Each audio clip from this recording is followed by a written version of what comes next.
Uma alegria poder estar aqui nessa manhã compartilhando a palavra junto com você, nesse primeiro culto do ano de 2024. Primeiro domingo que a gente pode estar na igreja do Senhor, na casa de oração, buscando a presença dEle. E ainda em tempo, até por ser o primeiro culto do ano, que Deus abençoe a sua vida. Feliz ano novo para você, para a sua família, para a sua casa. Que o Senhor te abençoe hoje e sempre. Ali no nosso campus Campo Comprido, uma extensão da PIB Curitiba, aqui na nossa cidade, em vários lugares, a gente sempre vive as séries de mensagens aqui junto com a nossa igreja mãe. As séries de mensagens que a gente viveu no ano passado, como Casas como Muros, A Presença e tantas outras séries de mensagens. Mas no período em que as séries de mensagens param aqui, a gente tem orado ao Senhor, muitas vezes, para entender a vontade do Senhor ali na igreja local, no nosso campus, e entender quais são as mensagens, o que o Senhor quer falar, o que o Senhor quer ministrar ali na nossa igreja. E aí no ano passado, final de novembro, começo de dezembro, a gente fez uma série de mensagens chamado Projeto de Vida 2024. A gente falou sobre finanças, a gente falou sobre família, a gente falou sobre relacionamentos, falamos também sobre planejamento, como planejar, como é que a palavra de Deus ensina a gente a planejar.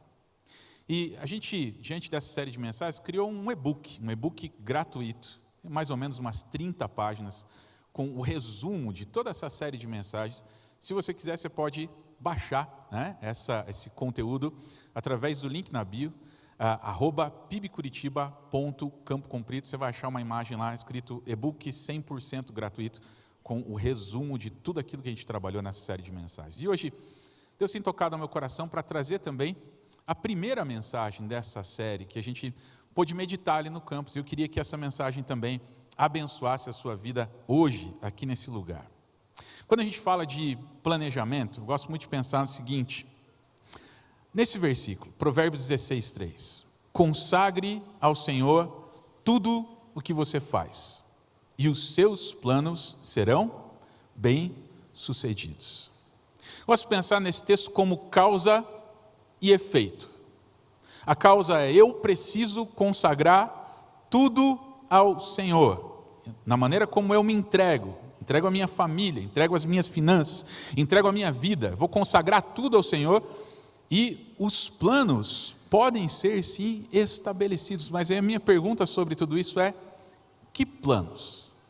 Assim como o pastor Paulo Davi falou agora há pouco, no momento de oração, existem planos do Senhor para a nossa vida, vontade de Deus para a nossa vida.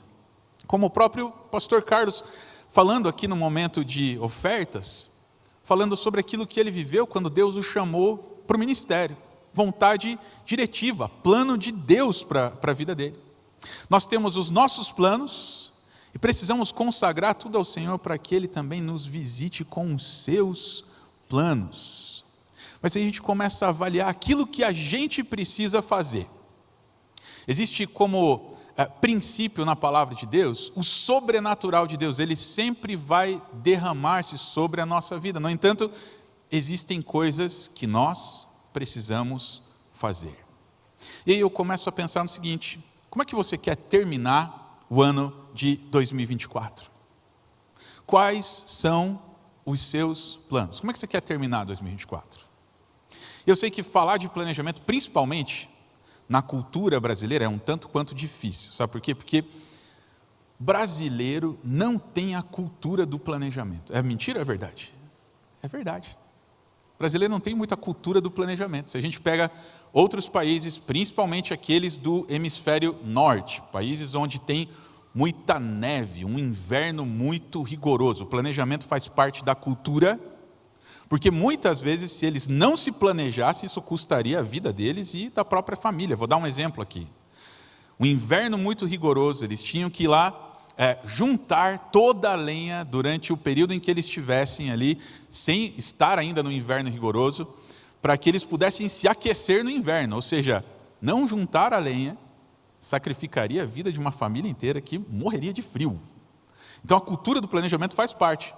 No brasileiro não. Pensa no Brasil aí, lá quando ele foi descoberto, ou no nosso tempo mesmo. Tudo no Brasil que se planta, dá. não é verdade? A gente tem aqui a fruta da estação. Poucos países do mundo têm a fruta da estação. Já parou para pensar nisso? Tem países que não colhem durante 6 meses. E muitos outros países começam a olhar para o Brasil para entender assim, puxa, por que vocês não são um país desenvolvido? Por que vocês não são um país de primeiro mundo? Sabe por quê? Muitas vezes falta planejamento, falta planejar. E como é que a palavra de Deus pode trazer luz ao nosso coração sobre o planejar? Queria contar com você hoje a história que você já conhece, a história de um bebezinho, isso mesmo, está lá em Êxodo, capítulo de número 2, a partir do verso 1, a história de Joquebede com Moisés, quando ela faz o plano para salvar a vida do seu filho. Êxodo 2, verso 1, diz assim: um homem da tribo de Levi casou-se com uma mulher da mesma tribo, e ela engravidou e deu à luz um filho. Vendo que era bonito, ela o escondeu por 3 meses. Quando já não podia mais escondê-lo, pegou um cesto feito de junco e o vedou com piche e betume. Colocou nele o menino e deixou o cesto entre os juncos, à margem do Nilo. A irmã do menino ficou observando de longe para ver o que lhe aconteceria. A filha do faraó descera ao Nilo para tomar banho. Enquanto isso, as suas servas andavam pela margem do rio. Nisso, viu o cesto entre os juncos e mandou sua criada apanhá-lo. Ao abri-lo, viu um bebê chorando. Ficou com pena dele e disse: este menino é dos hebreus.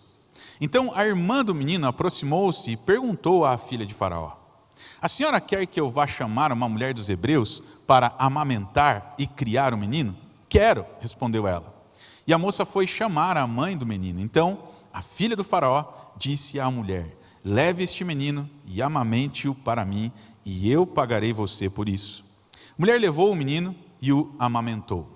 Tendo o menino crescido, ela o levou à filha do Faraó, que o adotou. Ele deu o nome de Moisés, dizendo: porque eu o tirei das águas. O que está acontecendo nessa história? O povo de Israel, lá no Egito, 400 anos se passam até que o governo muda de mãos e agora o povo está sendo escravizado, e mais do que isso, há um decreto do rei dizendo: olha, os bebezinhos, meninos dos hebreus precisam morrer. E aquela mulher, sabendo daquele decreto, ela começa então a pensar em alguma coisa para salvar a vida do seu filho. Sabe o que ela faz? Ela começa a planejar. Pensando numa mulher que conhecia ao Senhor, eu penso o seguinte: ela deve ter buscado a presença de Deus em oração. Buscado a Deus, Deus Todo-Poderoso, Senhor, Criador dos céus e da terra, o que eu faço para salvar a vida do meu filho? E diante de coisas que o Senhor foi colocando no coração dela, ela consegue então elaborar um plano. E diante desse texto, a primeira coisa que eu aprendo é exatamente essa: que fé e planejamento não se excluem. Como assim fé e planejamento não se excluem? A gente olha pelo texto aquilo que aquela mulher faz, aquilo que ela fez.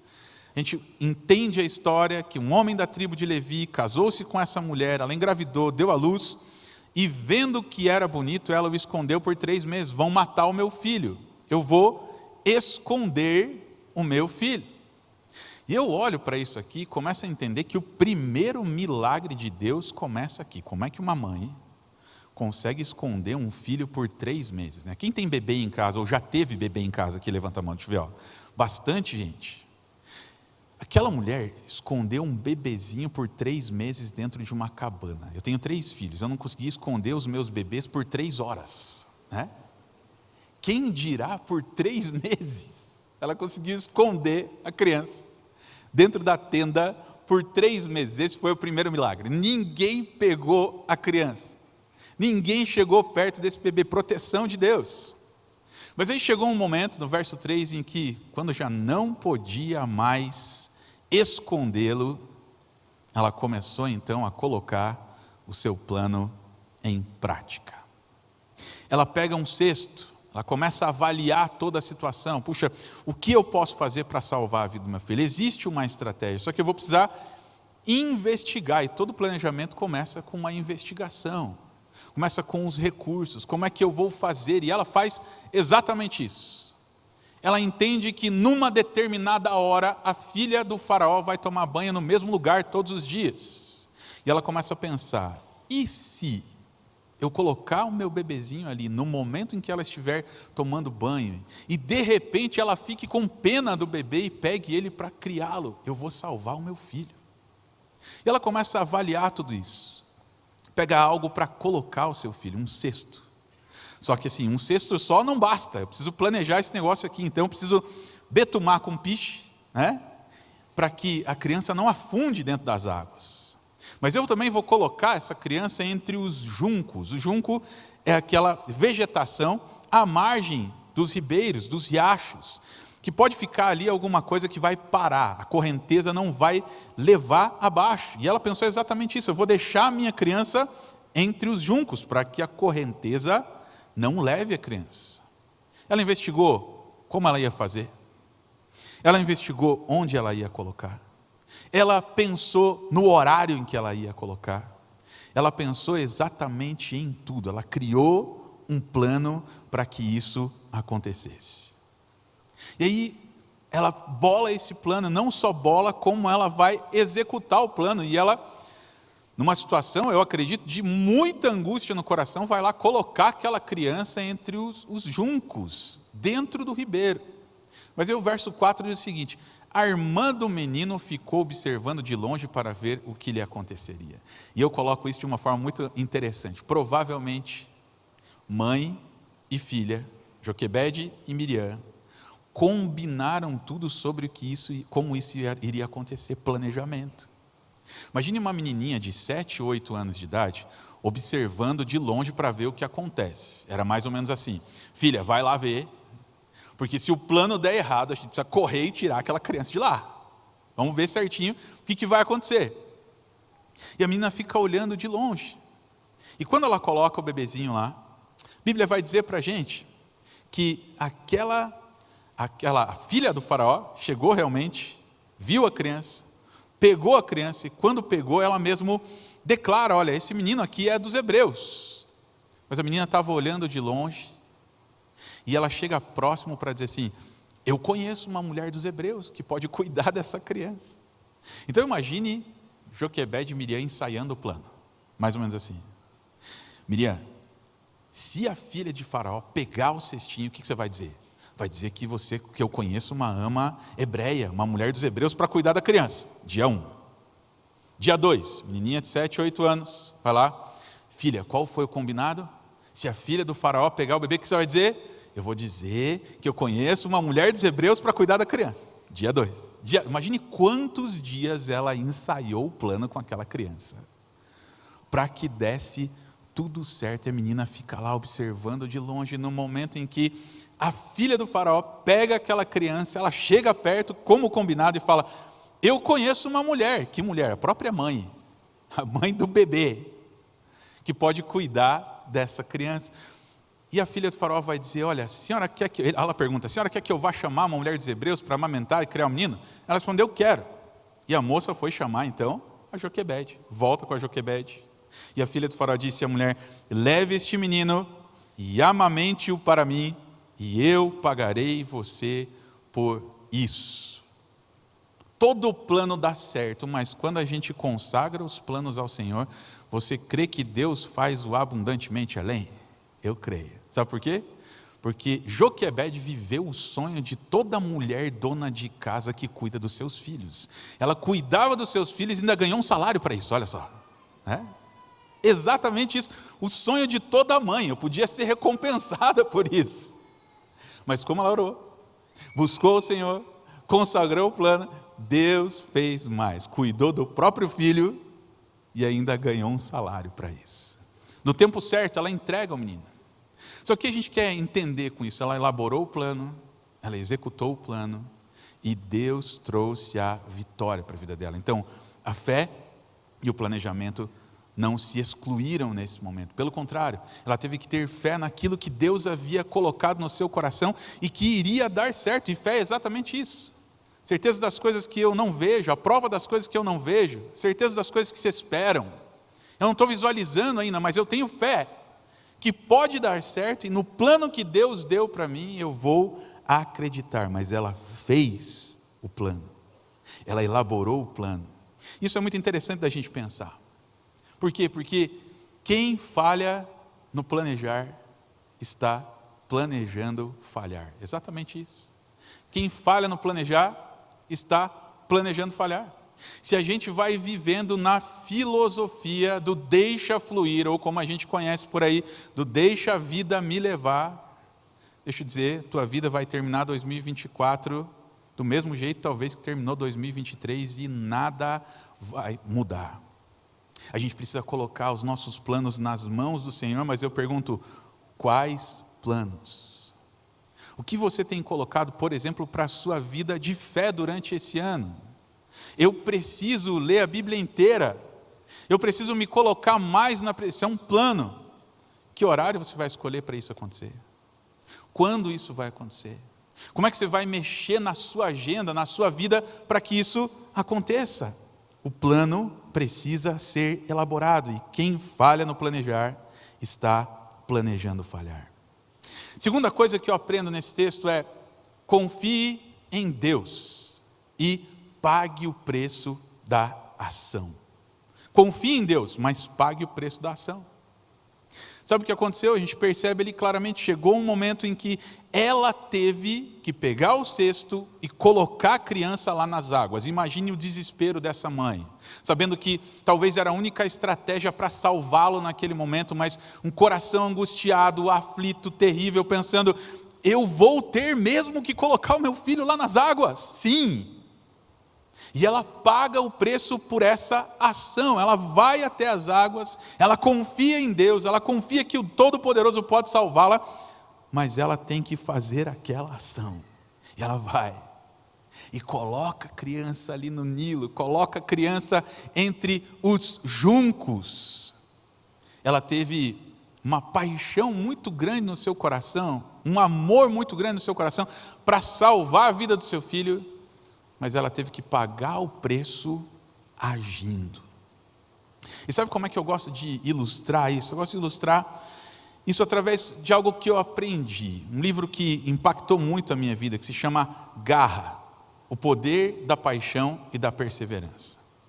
A gente fala muitas vezes assim, poxa, olha para aquela pessoa tem uma garra, ela consegue, ela vai atrás, e a gente começa a pensar assim, o que é esse negócio de garra?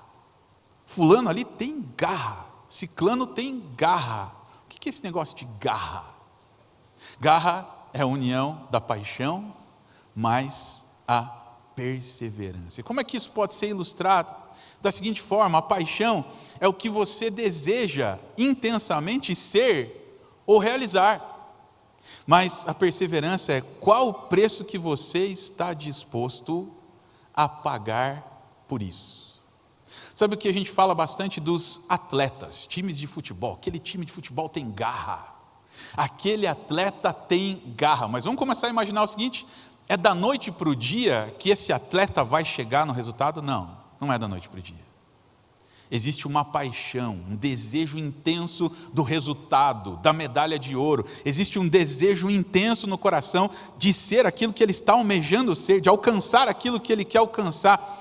Mas só isso não vai mudar absolutamente nada. Precisa ter a perseverança, que é qual o preço que eu estou disposto a pagar por isso. A gente tem uma frase no popular que é interessante. A gente fala da seguinte forma, tem muitas pessoas que têm muita paixão, elas começam, principalmente no começo do ano, a gente tem muita paixão para ver os nossos planos sendo colocados em prática, né? A gente vai lá e fala, uau, vamos ver, eu quero ter um 2024 diferente. E a gente começa o ano naquele gás, naquela força, e daqui a pouco a gente vai esmorecendo. Não sei se acontece com você. Será que acontece com você? Comigo acontece muitas vezes. Falta muitas vezes a perseverança. Eu costumo dizer no popular que a gente tem muita iniciativa, mas pouca acabativa. Já viu essa frase?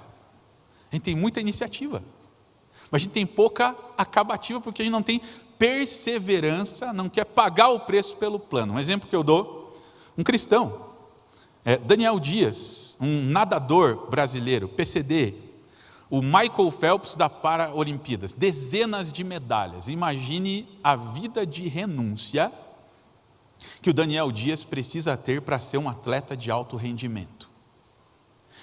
Ele acorda de manhã, 6 horas da manhã, pensa, hoje eu não vou treinar.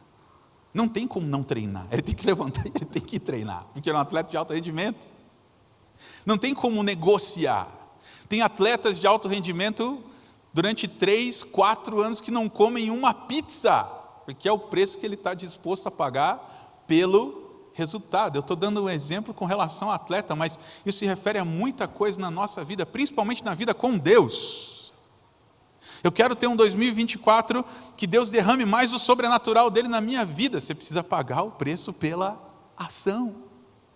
Você vai ter que orar, você vai ter que buscar. Muita gente quer viver em 2024 completamente diferente, mas ninguém quer acordar às 3 horas da manhã para orar com o pastor Paulo Davi. Qual que é o preço que você está disposto a pagar para que o resultado sobrenatural de Deus venha sobre a sua vida? A gente precisa estar disposto a pagar o preço. Paixão mais perseverança. Sabe quem fez isso? O próprio Deus. Não era só um sentimento que brotava do coração dele, que fez com que nós fôssemos salvos, não. Foi o sentimento de amor por nós, mas também a entrega, o preço que foi pago na cruz do Calvário, para que eu e você fôssemos salvos. Isso pode ser muito bem visto pelo texto áureo da Bíblia. Qual que é o texto áureo da Bíblia? João 3,16. Porque Deus amou o mundo de tal maneira. Se a gente parasse aí o versículo, ponto. Alguma coisa teria acontecido na minha vida e na sua vida para que a salvação viesse sobre nós? Não. O versículo continua. E Ele entregou, Ele deu o seu Filho unigênito. Ele pagou o preço para que nós fôssemos salvos em Cristo Jesus.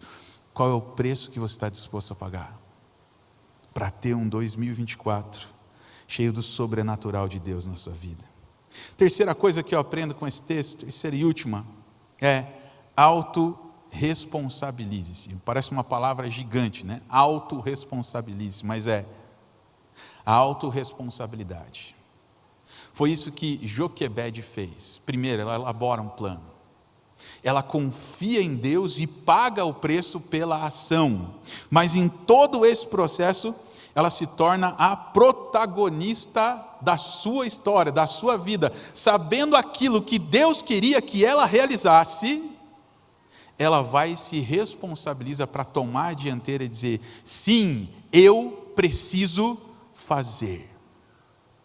E por que a gente olha para esse âmbito aqui, para esse ângulo da palavra de Deus na nossa vida? Porque tem muita gente que gasta uma energia imensa para não se responsabilizar. Exatamente isso. Ela nunca se responsabiliza por nada, nem pelos seus insucessos e muito menos pelos seus fracassos, e ela gasta uma energia imensa colocando a culpa nos outros. Conhece gente assim? Ela não alcança nada, mas a culpa nunca é dela. Ela sempre vai colocar a culpa no outro. Não, a culpa é do meu cônjuge. Olha só o que as pessoas falam. Porque se o meu cônjuge me tratasse de determinada forma, eu não agiria assim. Então a culpa nunca é dela, a culpa é sempre do cônjuge que age daquela maneira. É mais ou menos assim, né? Que eu vi muitos memes aí no começo de 2024. Olha, para aqueles que eu ofendi em 2023, faz favor de não me provocarem para que eu não tenha que ofender de novo em 2024, né? Mais ou menos assim. A culpa é minha e eu coloco em quem eu quiser. Melhor estilo Homer Simpson, né? A culpa é minha e eu coloco em quem eu quiser. Só que deixa eu dizer para você, enquanto você fica assim, nada vai mudar na sua vida. Joquebede poderia ter colocado a culpa no governo do faraó. É o governo do faraó que quer matar meu filho. Sabe o que ela fez? Ela se tornou responsável pelo processo na sua vida. A culpa é dos meus pais, a culpa é do meu cônjuge, a culpa é do meu tio, a culpa é da minha avó. E nunca se responsabiliza pelo processo. E aí a gente chega a uma conclusão terrível na nossa vida, que dói escutar isso, dói demais. E eu vou colocar essa frase, eu vou explicar. A frase é a seguinte: cada um tem a vida que merece. Fala, pastor, não fala isso não. Você está dizendo então que a minha infelicidade atual, coisas que eu não tenho controle, Deus planejou para a minha vida porque eu mereço isso? Não é isso que eu estou falando. Não é isso que eu estou falando. Se alguém sair do culto falando assim, o pastor falou isso, mentira. Não falei isso. O que eu estou dizendo é o seguinte: que se existem situações na sua vida que você não faz nada para mudar, nada vai mudar, e mais do que isso, você é merecedor daquela situação.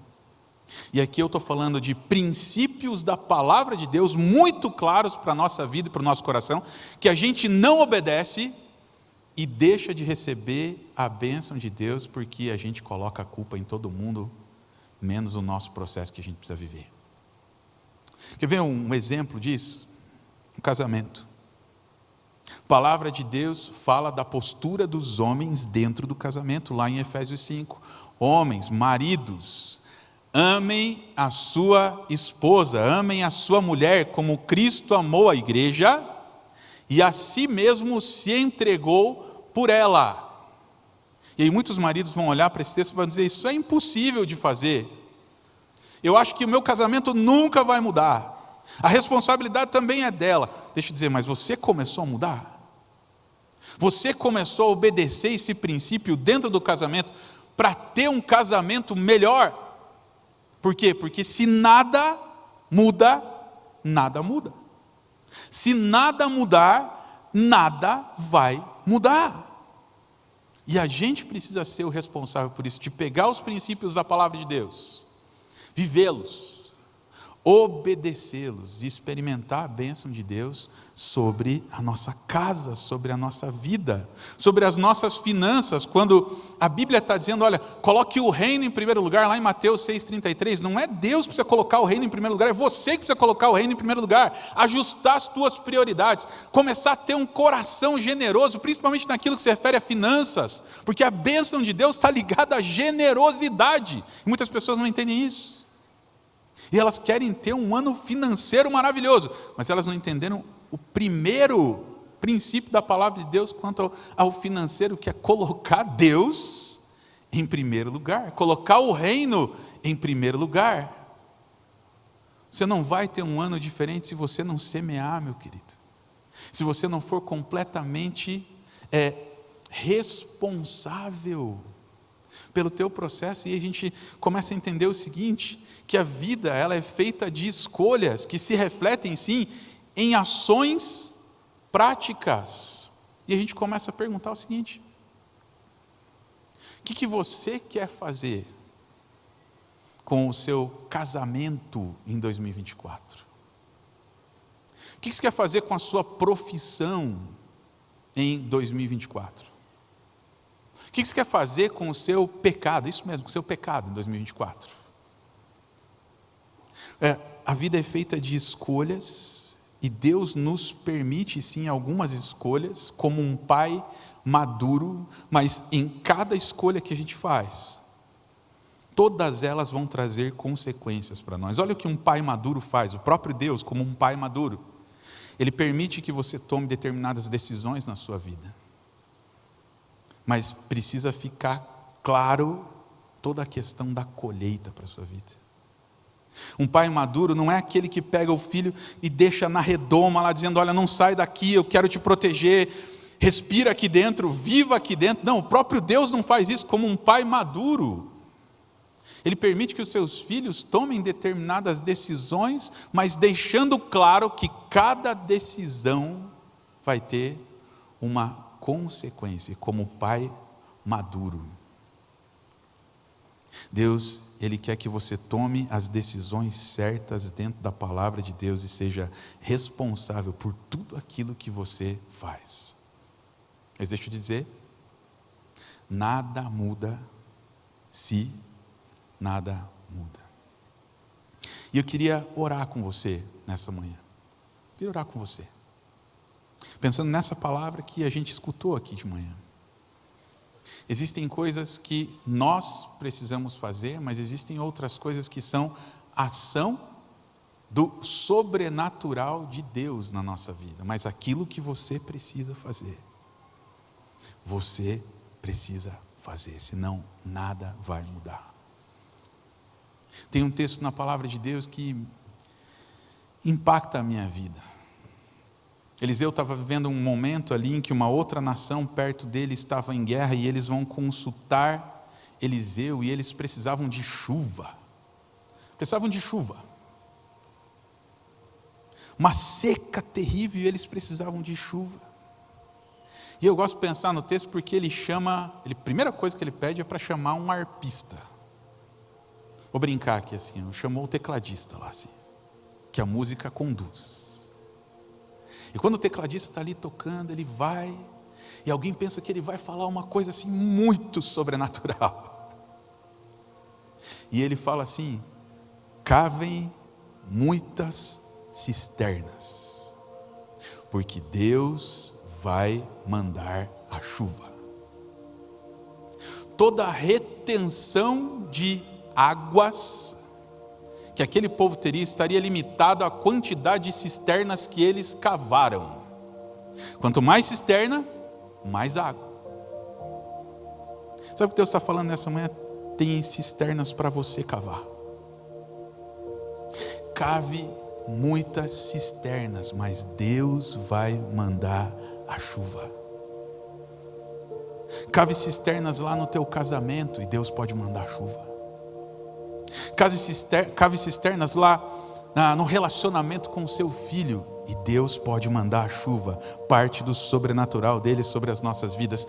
Cave cisternas na sua vida financeira e Deus pode mandar a chuva. Cave cisternas na sua vida profissional e Deus pode mandar a chuva, mas aquilo que você precisa fazer, só você vai fazer. Cave cisternas e confie no sobrenatural de Deus. Sabe, se a gente pudesse resumir tudo nessa manhã assim: chega de procrastinar. Chega de viver do mesmo jeito, querido. Chega. Deus quer fazer algo lindo na tua vida em 2024, mas você precisa começar a buscar, elaborar o plano, confiar em Deus e pagar o preço pela ação e se responsabilizar em todo esse processo. E eu queria que você fechasse os olhos aí onde você está. Eu queria que você pensasse nessa palavra. E aqui dentro dessa casa de oração é o lugar onde se tomam decisões. Você pode ouvir essa palavra hoje e dizer assim: eu vou tomar uma decisão. Quando eu sair daqui eu vou pensar nessa palavra. Decisão se toma aqui dentro, num lugar em que o Pai está aqui, querido. Você está na ambiência da casa do Pai, onde o Pai está aqui para te abraçar e te ajudar a tomar as decisões certas. E aí a minha pergunta para você: você quer viver um 2024 diferente, planejando, sonhando as coisas junto com o Senhor, se responsabilizando por esse processo? Se você é uma dessas pessoas que quer, eu quero te convidar a ficar de pé onde você está, porque a palavra de Deus é responsiva. Ela vai dizer assim: olha, ela vem daqui, desse sistema de amplificação, chega nos seus ouvidos, mas a decisão é sua. E quando você se coloca de pé, você está dizendo assim: eu estou mudando de posição, Deus, eu estava sentado até agora. A partir de agora eu vou me colocar de pé, para viver aquilo que o Senhor quer que eu viva na minha vida em 2024. Eu queria orar com você. Pai querido, obrigado. Obrigado pelo teu amor. Obrigado pela tua bondade, Pai. Obrigado pela graça do Senhor na nossa vida nessa manhã, que nos faz enxergar a tua palavra, entender a tua palavra, sabendo que precisamos sim tomar decisões, resoluções no coração, Pai. E eu quero pedir pela vida do meu irmão, da minha irmã, Pai, nesse momento. Abençoa todas as resoluções que agora, nesse momento, estão sendo colocadas na presença do Senhor, Pai, em nome de Jesus. E que o Senhor nos envolva, Pai, com a tua presença de tal forma que a gente tenha força para perseverar naquilo que o Senhor quer colocar no nosso coração, Pai. Abençoa o teu povo hoje aqui, Pai. Abençoa as resoluções que estão sendo tomadas no coração, Pai. Assim nós oramos juntos. Em nome de Jesus, Senhor. Amém.